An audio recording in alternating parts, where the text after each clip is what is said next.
So I always tried to help farmers of any age, but I've helped a lot of farmers through the years. I feel I have. I try to. I want to share the knowledge that I've gained through the lifetime of farming.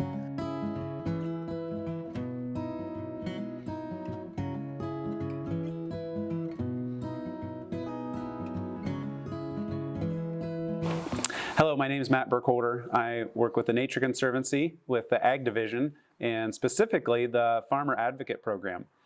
Today we are talking to my friend Dwight Clary.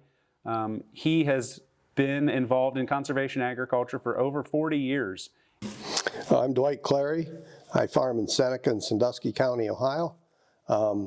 Actually, I'm just retired from farming. My stepson took it over, and we raise corn, beans, and wheat. And he was actually my farmer advocate before the Farmer Advocate Program began. Dwight, could you please tell us a little bit about your operation and how you got started in conservation agriculture, maybe why you got started? Sure. Well, I started this in 1982. I was always intrigued by the idea. When I was in 4-H, I won a trip to conservation camp, and they took us to one of the first no-till fields, I believe it was in Knox County. And so as I started farming full-time, or as a living, that always was in the back of my mind, and I went with that. Mm-hmm. What were some of the challenges that you noticed, right off the beginning? Sometimes there can be slugs, there can be moles, or wet soils. What were some of the challenges you faced? Well, I would say the first challenge any farmer, especially in the beginning when they face it, is probably their confidence. Worrying about making a mistake, what will my neighbors think? You kind of got to throw that off to the side and go with your instinct and be educate yourself. As far as agronomics go, they vary with regions. Some areas do have slugs and some areas do have voles. Those tend to come and go seasonally. I mean, not seasonally, but some years you could have an issue and some years you won't. So it was really just that learning curve and developing the confidence to know that you can keep going forward. Okay. When I started on this journey, I didn't know you at the time, mm-hmm. and I would read a lot in magazines, and YouTube and some of those informational sources weren't as popular then. And when I started planting cover crops, I planted the cover crop in the fall, and then come spring I had a lot of questions, and I contacted 2 different local co-ops, and neither one had the answers that I needed. So I struggled through that, and then a year or 2 later, then I met you. What were your thoughts, or your perception when I started calling you with these questions? Well, I was real happy to see a young farmer with enthusiasm, wanting to move forward in this direction. So I always tried to help farmers of any age. But I've helped a lot of farmers through the years. I feel I have. I try to. I want to share the knowledge that I've gained through the lifetime of farming. There's been mistakes, and if you didn't make a mistake, you weren't farming. It's going to happen. So I made a few doozies. Mm-hmm. Back when I started, there was not the sources of information that we have today. One thing I would caution farmers is when you read articles, not every article, how do I say this, is maybe fully correct for your situation. So the best thing I would say to a farmer is find a farmer or a cover crop seed dealer who's been doing it a long time like we have, and work with them individually and build off of that system that works. A lot of our soils are pretty degraded. They're pretty dead. Can you elaborate on kind of like the biological system that you've talked mm-hmm. about, and how the soil is alive? When I was growing up, I knew we had earthworms, but I didn't know there was that much life under the soil. Mm-hmm. And you've taught me a lot about that. But can you elaborate how the biological system works, not only using biological products, but just how there is life under mm-hmm. the soil? Well, I'm glad you said that, because it really is a journey. When I first started, as a young man, I started with no-till and experimenting with some cover crops. And when I basically thought with the no-till, boy, I got it all figured out. And I had no idea it was the first step in a journey over my life. I tell people iron and chemistry gives you dirt, biology gives you soil. And so another example I give is that only biology builds soil. So tillage degrades it, heavy chemistry use degrades it, biology improves it, makes it better. So I tell people if you want to make your farm better, your soils better, more productive, then you want to build biology in your soils. So it's all interacted. It's really a system where you have microbes and earthworms and plants, and they all interact. For example, earthworms in a 10-year period will turn up about 8 inches of your topsoil, just gradually doing it, because they have to eat soil to digest raw organic matter. And dewworm droppings are very high in nutrients because they have the organic matter they broke down, as well as when you run that soil through their intestine, it releases the nutrients that are tied up. So that's part of that biological system. The last time I had heard, there was around 180,000 microbes identified, and I'm sure that's probably higher now than it was then. Most microbes are beneficial, and once you get healthy soils, usually your beneficial microbes will outweigh and suppress the ones that aren't. So you want to buy biologically enhancing products and systems and get away from the chemistry and the iron to improve your biology. What benefit do you see on your farm being 40 years into this with using some of those biological products? Well, it's just been a continually getting better. I know I wondered quite a few years ago, I thought, wonder when I'll hit a plateau. I have not hit a plateau yet. Our soils, as a rule in this country, have been really treated badly. And we are growing a vast amount of food that is nutrient deficient because we're pushing it with chemistry and not pushing it with biology. Then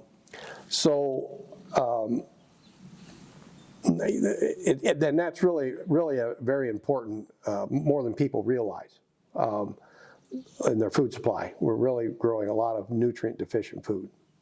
You explained how the nutrients and the microbes and the plants work together. Like you've shown that on the marker board. Can you elaborate on that a little more? Yes, well, about 50% of the sugars that plants produce are exuded through the root system to feed the microbes. And in nature, nothing does something for free for somebody else. So it's a symbiotic relationship.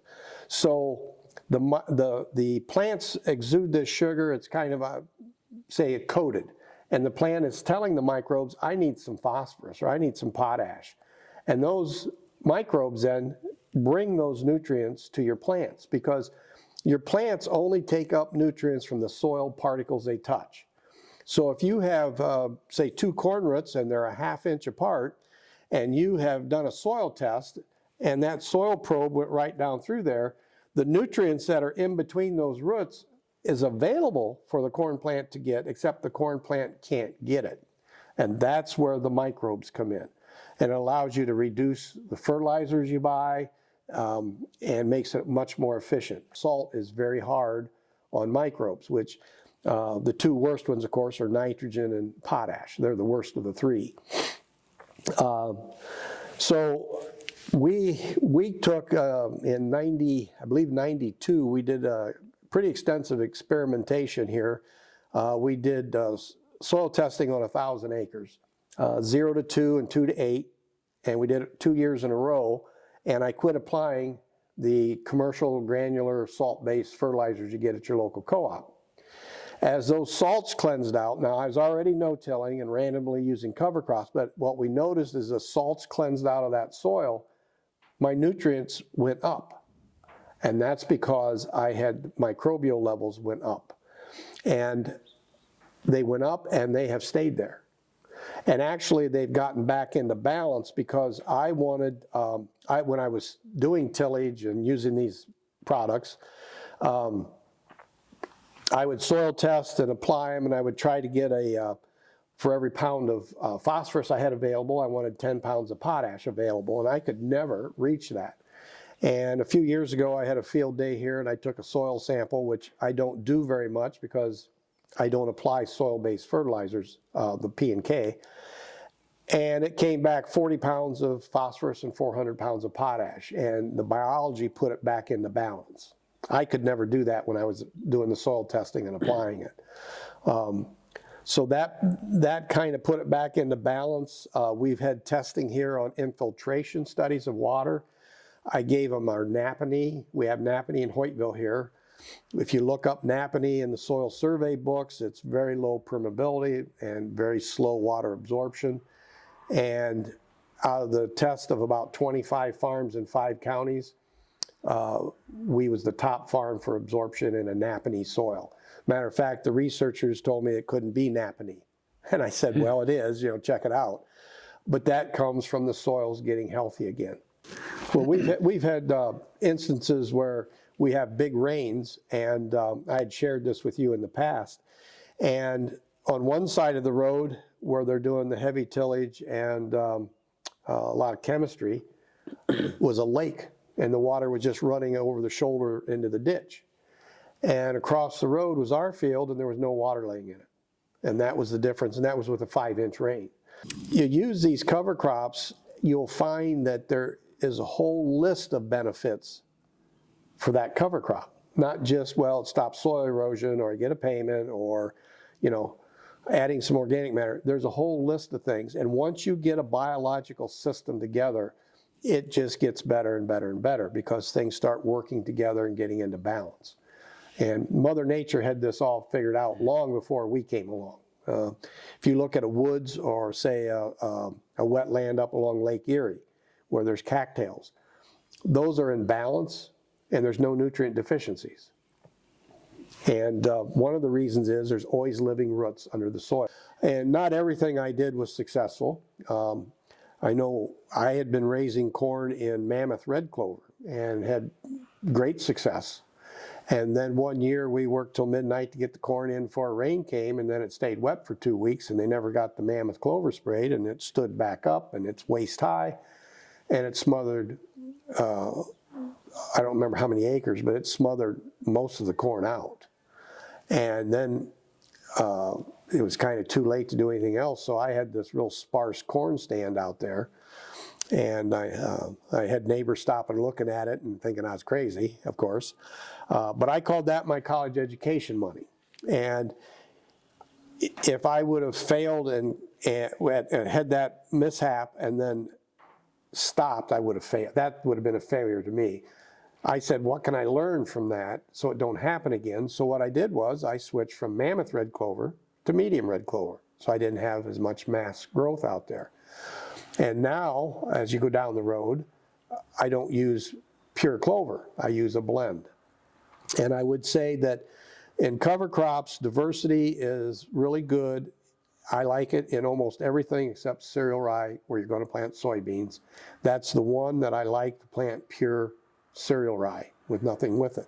Because if you plant cereal rye thin enough that you can grow another plant, then you can grow a water hemp, a mare's tail, giant ragweed, because the cereal rye is a great weed suppressor. But if you get it too thin, it can't do that. And so I recommend planting cereal rye heavier than, say, the farm office does, or even some other cover crop people. But it goes back to understanding the whole picture of the cereal rye, and what I want to accomplish with it is more than one thing. So diversity amongst the cover crops is important. And then understanding where they fit is another one. I remember we talked about articles, and I was reading an article in a magazine one time, and it was out north of Interstate 80 in Iowa. And they did a whole article about how cover crops wouldn't work there, and then they told what they planted. And I just shook my head because they should have never planted that at that time of year in northern Iowa.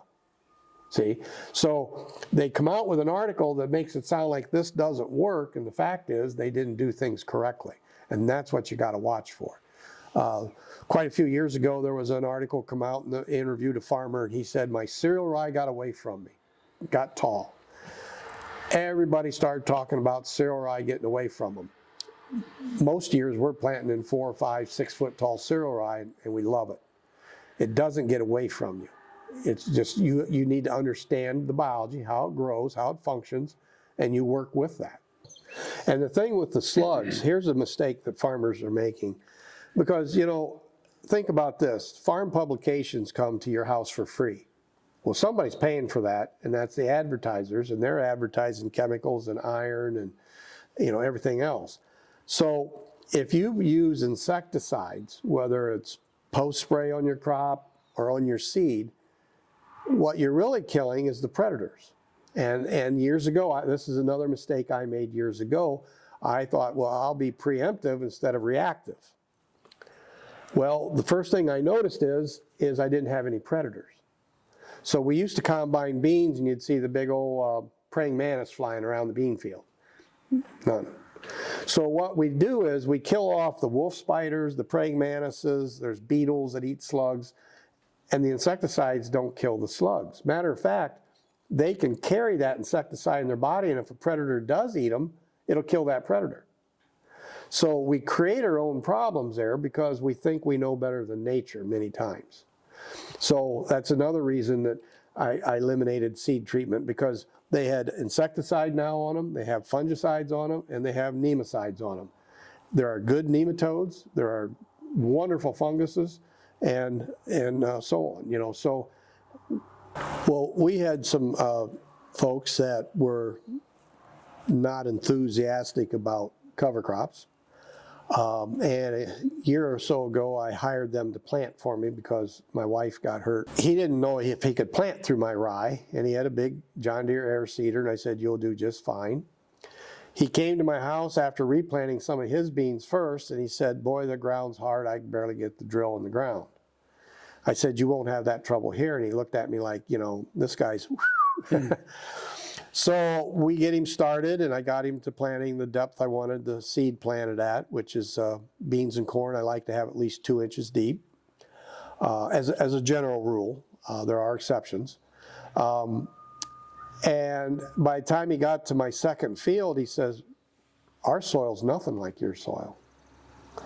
And then every time he moved to the next farm, he would say, boy, this is really good soil. And I would say, it wasn't when I got the farm.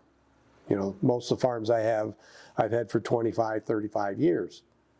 And I would tell him the same thing. I'd say, when I got this farm, it wasn't. It was hard, it was weedy, low organic matter, it was gray instead of black, that type of thing. So after planting my crop for me, he came in the house and sat down and talked cover crops. So that was, in that case, was a good way for that person to actually witness it, because he was out there with his own equipment on my fields of 40-some years, So it's leading by example. Farmers that are doing this, such as yourself or me, I never let negative comments stop me. There's going to be negative comments. There's people going to think you're nuts. That's okay. Maybe I am a little nuts. I don't know. Depends who you ask. But you got to believe in yourself. You got to be enthusiastic. You got to have confidence. You build the confidence. And again, above all, learn how biology works. Once you learn that, then you have confidence. Then you can have a discussion with somebody who's negative. I think you're exactly right. Just a few years ago, I had a neighbor. He pulled into the field. I was filling my drill with cover crop seed, and he pulled into the field and he said, hey, what are you planting here? And I explained to him what I was planting, and he said, for about the last 2 or 3 years, every time I drive by this field, I notice the crops are greener, they're more healthy. So not only, in some of our presentations, we have pictures of different soil health pictures, but something else we're getting into with the Nature Conservancy is the Haney soil test. And that's been a real eye-opener for me. I've tested one of my fields, and then I tested another field, and just to see the differences of the biological activity in my field versus the other field, the organic nutrients that's available, the soil health test score. That was a real eye opener to me. I was actually able to share that with some landowners a couple times this week, and that was a real eye opener. So I sometimes, when I'm at a meeting and have a presentation, one of the first things I'll ask the group is, in your area, what is the annual rate of soil erosion? And usually I get crickets. Farmers and landowners don't know. No.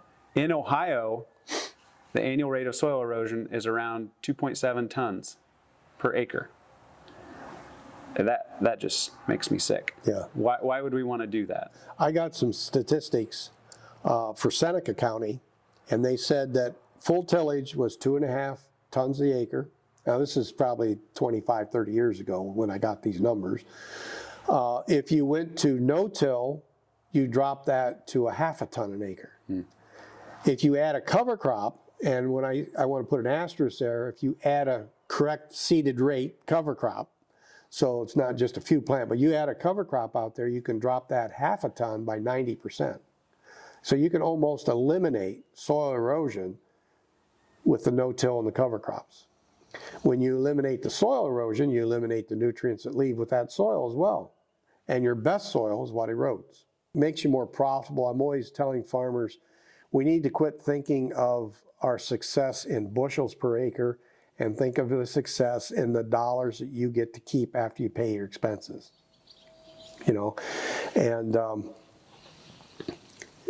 this has made it possible for me. You know, I feel I'm going to leave the farms better off than when I got them. And one of the things I'll mention too, when I was, you know, back in the 80s and I was the only one doing this, and everybody thought that it was just crazy doing this, and nobody would rent me a farm, nobody with good land. And I wound up renting a bunch of really poor farms that nobody wanted. They'd be on the bulletin board at the elevator for 2 weeks. I was working in town, I wanted to farm, so I took these poor farms, and that was catch-22 for me, because I turned them around and made a living off these poor farms. Now, not every farm I had was poor, but I had a lot of them, high percentage.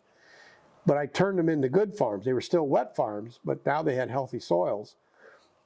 And I turned them to the point where then people started going after those farms to take them away from me, the same farm that they had passed up 20 years before that had been on the bulletin board at the elevator for 2 weeks.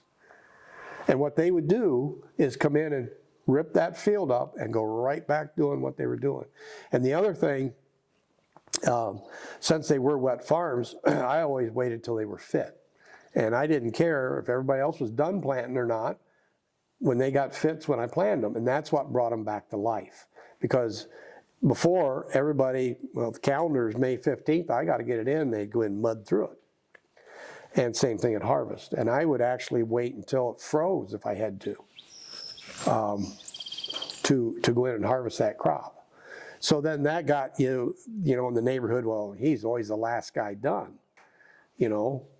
And I would say, well, if you look at my good farms, they're all in the same time yours are, the ones that are tiled and everything. I refuse to abuse the bad ones, you know, because that's how they got to be as bad as they were. So patience is important too.